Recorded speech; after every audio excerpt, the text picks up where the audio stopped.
through the Earth's atmosphere to space and then separate from the rest of the rocket. The first stage, also referred to as the booster, is flying for the 6th time today. It previously supported Crew 5, GPS-3 Space Vehicle 6, Inmarsat I-6F2, CRS-28, and a past Starlink mission. And we will attempt to recover this booster again on our drone ship. Just read the instructions, which you see there on your screen now. And if successful, this will mark our 213th landing of an Orbital-class rocket, and that includes both Falcon 9 and Falcon Heavy vehicles. Moving up above the first stage is the second stage, which has a single Merlin vacuum or MVAC engine that ignites after the two stages separate from one another. The second stage is what will carry the Galaxy 37 Horizons 4 satellite into orbit. And speaking of the payload, it's currently safely enclosed inside of that 17-foot diameter payload fairing, which is that large barrel structure with the pointed nose at the very top of the rocket. Made of a carbon composite material, the fairing protects the payload from aerothermal heating and contamination on its trip to space before being jettisoned about 3 minutes into flight. And much like the first stage, the fairing halves on today's flight are flight-proven. One half is flying for the 8th time today, and the other half is flying for its 10th time. After separation, the fairing halves will return to Earth to be recovered by our recovery vessel, Bob. And lastly, that large truss structure you see next to the Falcon 9 is the Transporter Erector, or the TE. We use it to roll the rocket out to the pad and raise it to its vertical launch position. The TE also routes the vehicle's fluids, power, and telemetry umbilicals from the ground systems to the rocket and the satellites until F9 goes on internal power and clears the pad. And under 5 minutes prior to liftoff, the TE will retract away from the rocket in preparation for liftoff. And from there, we'll be well on our way to delivering the Galaxy 37 Horizons 4 to GTO, or Geostationary Transfer Orbit.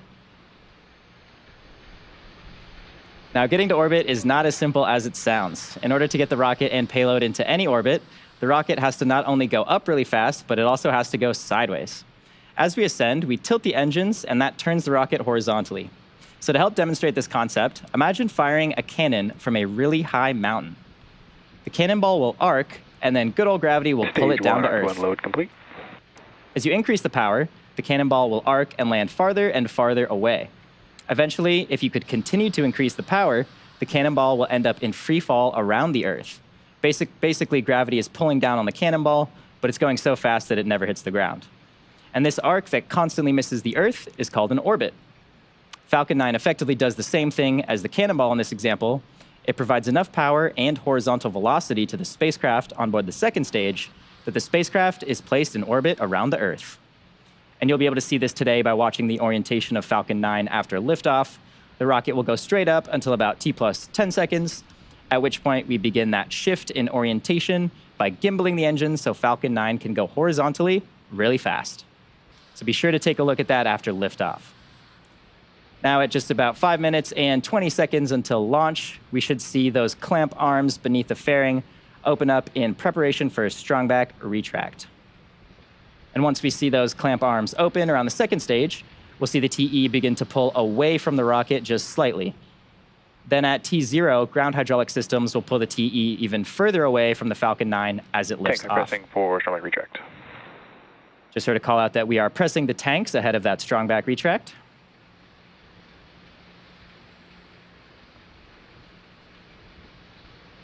Those clamp arms should start to open in just around 30 seconds or so.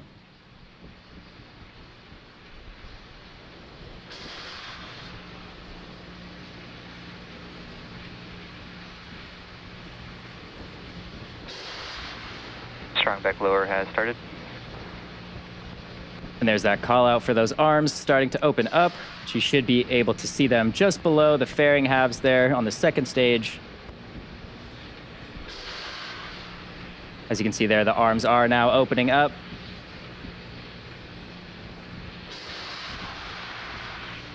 And again, once those arms open up, the strongback will retract away from the rocket. At this point in the countdown, both the first and the second stages are nearly fully loaded with 1 million pounds of kerosene fuel and liquid oxygen. Falcon 9 uses two propellants, a refined form of kerosene called RP1, or Rocket Propellant 1, as a fuel, and LOX, or liquid oxygen, as an oxidizer. An oxidizer is a type of chemical that a fuel requires in order to burn.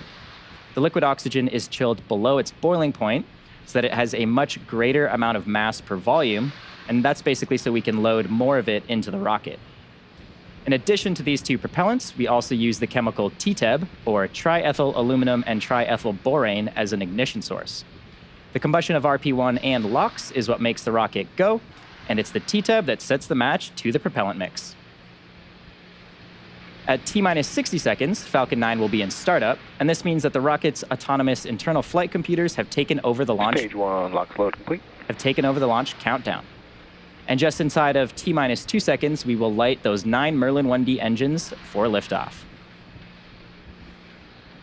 So far, the Galaxy 37 Horizons 4 payload continues to be healthy, and the Falcon 9 team is tracking no issues on the rocket.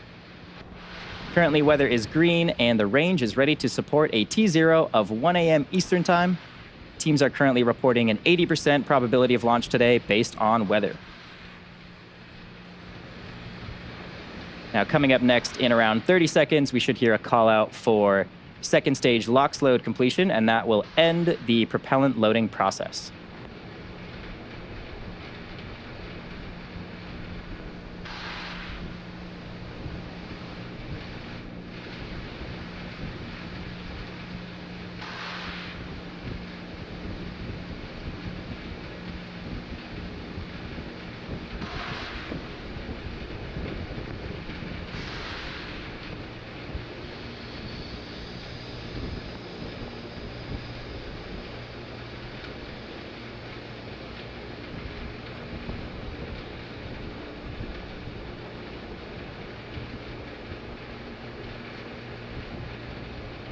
Those white Stage 2, LOX load complete.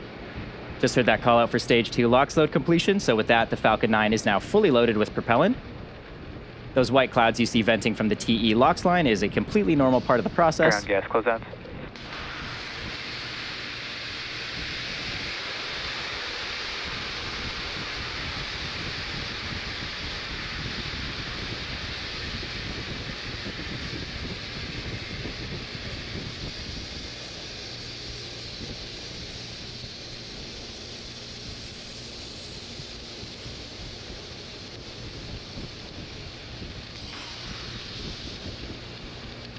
Falcon 9 is in startup. As we just heard, Falcon 9 is in startup, which means the vehicle's internal flight computers have now taken over control of the launch countdown.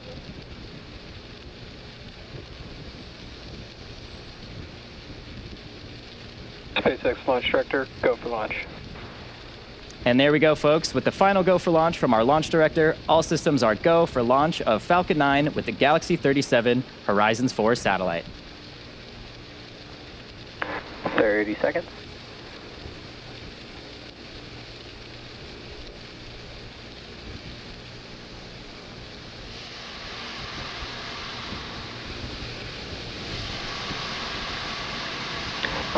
Seconds.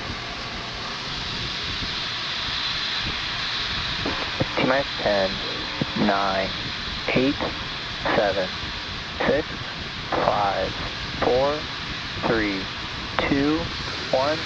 Ignition and liftoff of Falcon 9. Go Falcon, go Galaxy 37.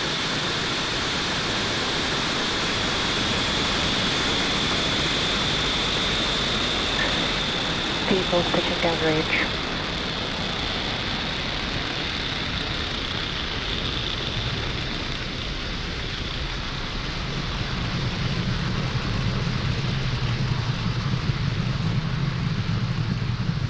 T plus 30 seconds into flight, Falcon 9 has successfully lifted off from Pad 40 at Cape Canaveral Space Force Station. During ascent, we'll tilt the engines in a technical term called gimbaling, and that will turn the rocket horizontally in what we call a gravity turn.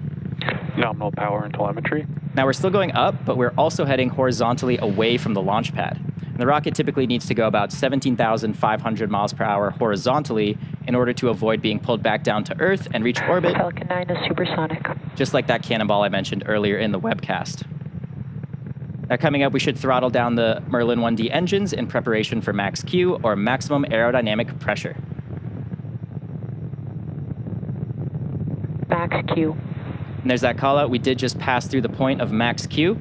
And now we have 3 events coming up in quick succession, starting with MECO, Stage SEP, and SES-1. Main engine cutoff, or MECO, is the point during the flight where we shut down those 9 Merlin 1D engines on the first stage. Shortly after that, stages 1 and 2 will separate from each other, and that's so that the second stage isn't carrying unnecessary mass to orbit, and of course, the first stage booster begins its trip back down to Earth.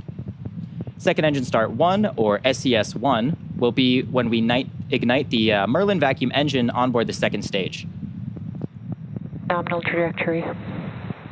So we're coming up on those events in around 40 seconds, so let's keep a close eye on our screen for those events.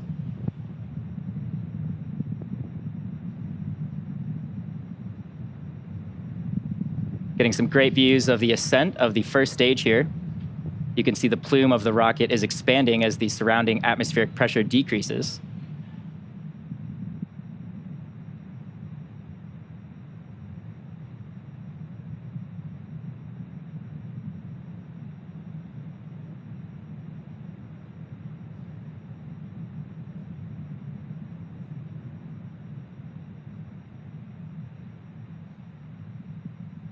MECO. Stage separation confirmed.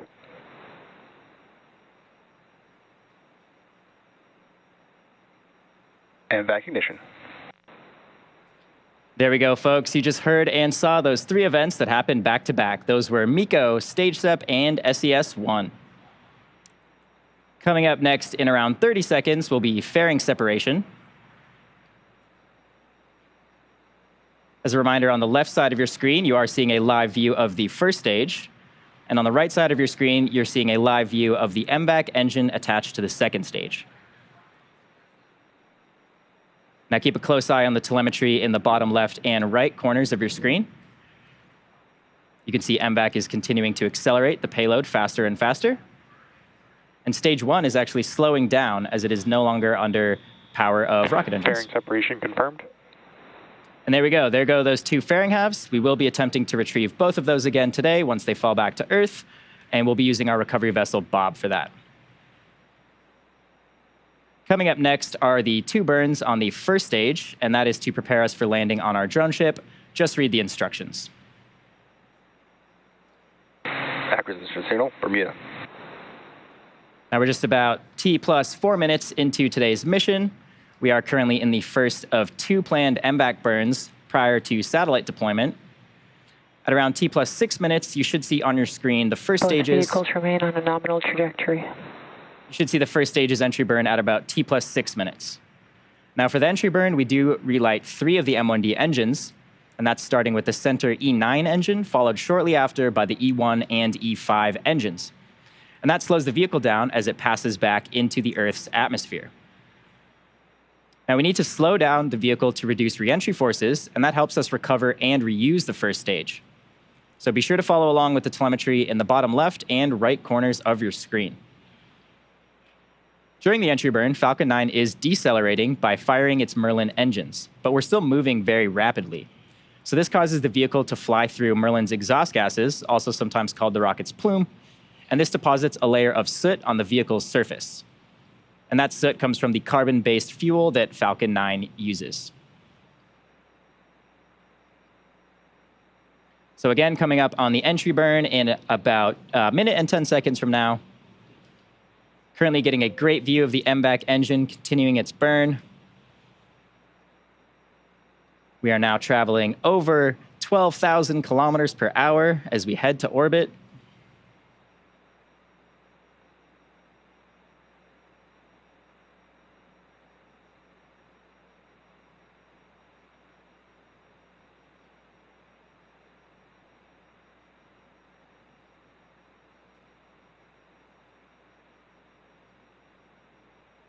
You can see that beautiful orange glow of the MVAC nozzle extension.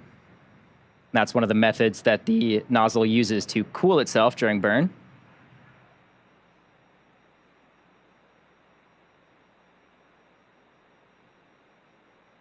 Again, on the left side of your screen is a view of the first stage.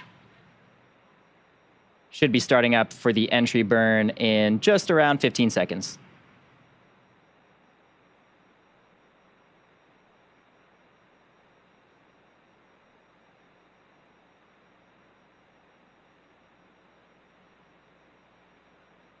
Stage 1 entry burn startup. Stage 1 FTS is saved. And there's that call out. We did just start up engines 1, 5, and 9 for the entry burn.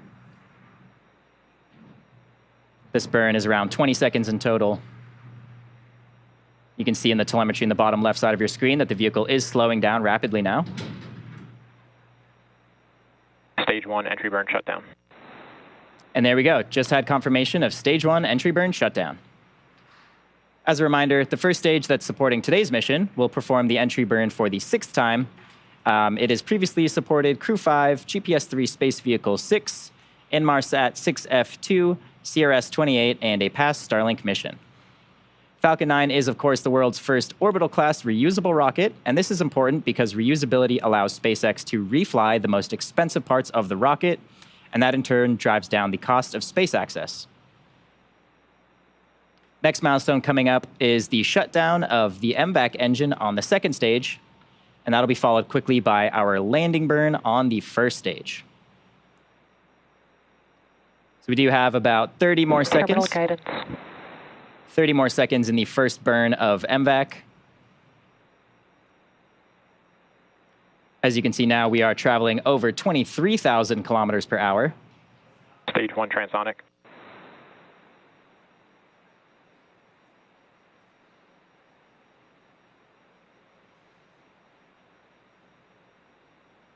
Stage 2 FTS is saved.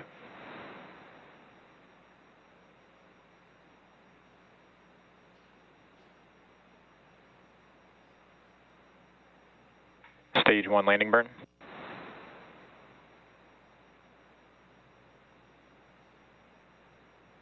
MVAC shutdown. There's SECO 1. We're just waiting confirmation of a good orbit and a stage 1 landing. Nominal orbit insertion. There we go. Great news there. Confirmation of a good orbit. Stage 1 landing leg deploy.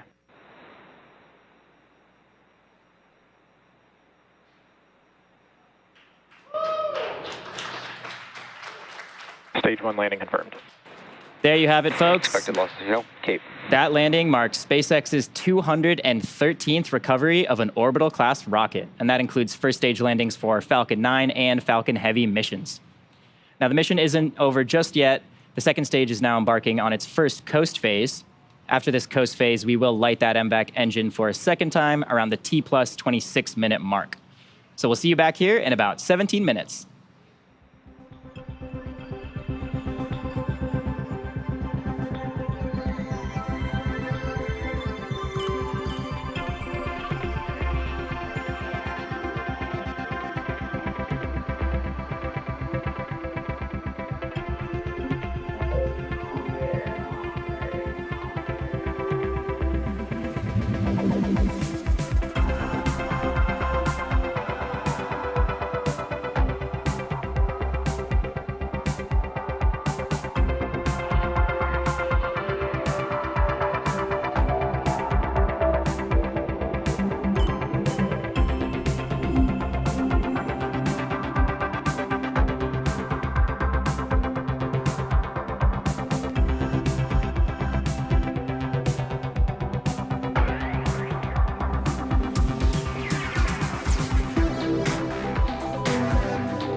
Expected losses signal, Bermuda.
Acquisition signal, goodbye.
Welcome back to the SpaceX webcast.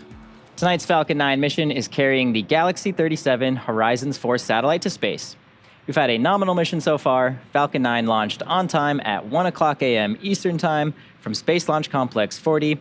We did have a successful main engine cutoff, stage separation, first burn of the MVAC engine, and we did successfully land on our drone ship. Just read the instructions. The second burn of the MVAC engine is starting in around 20 seconds from now. This burn should last just about a minute.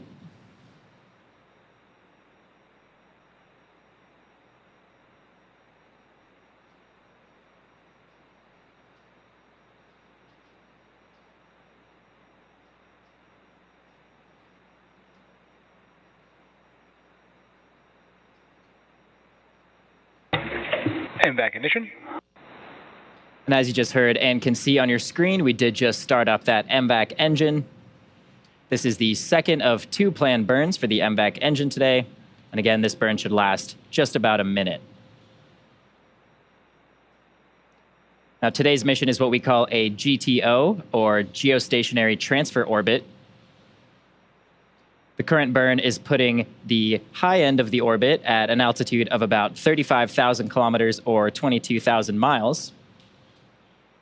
And the spacecraft will do the rest of the work to put the other side of the orbit at the same altitude. And at that point, it'll be in a geostationary orbit.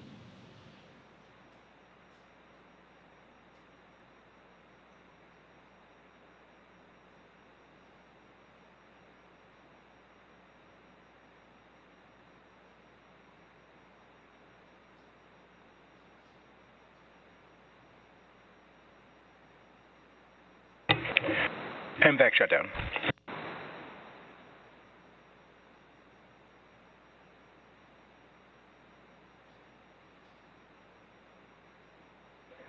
Nominal payload insertion orbit. Great news there. Just had confirmation of a good orbit on the second burn. The payload is still attached to the Falcon 9 second stage, and deployment is scheduled in just about 4 minutes from now. So while we wait for that, let's sit back and enjoy the views.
Acquisition signal, Artemis dock.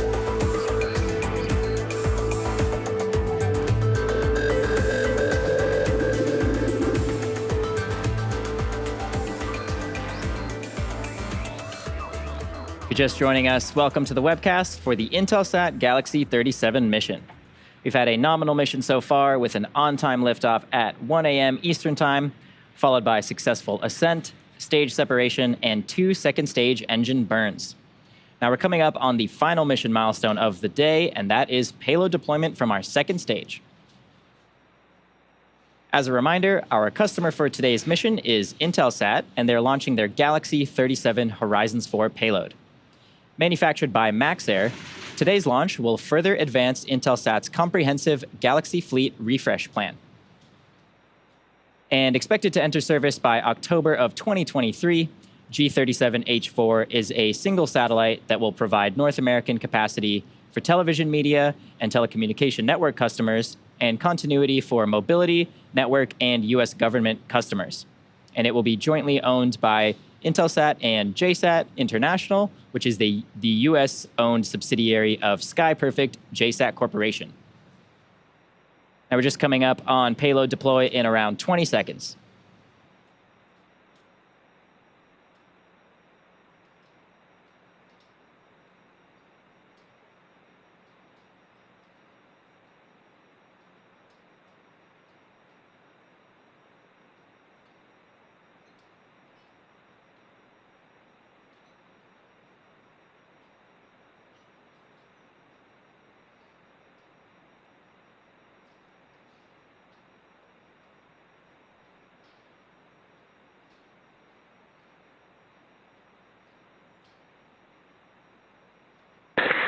Galaxy 37 spacecraft separation confirmed.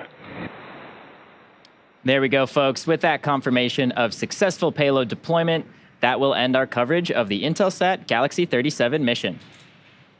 All of us here at SpaceX want to give a big thank you to our customer Intelsat for entrusting us with today's mission. We also want to give a big shout out to the Range and Federal Aviation Administration for supporting today's launch. Today's flight concludes SpaceX's 251st overall mission to date and our 52nd launch of 2023. And of course, thank you to all of our viewers for tuning in. I hope you enjoy the rest of your evening, and we will see you again soon.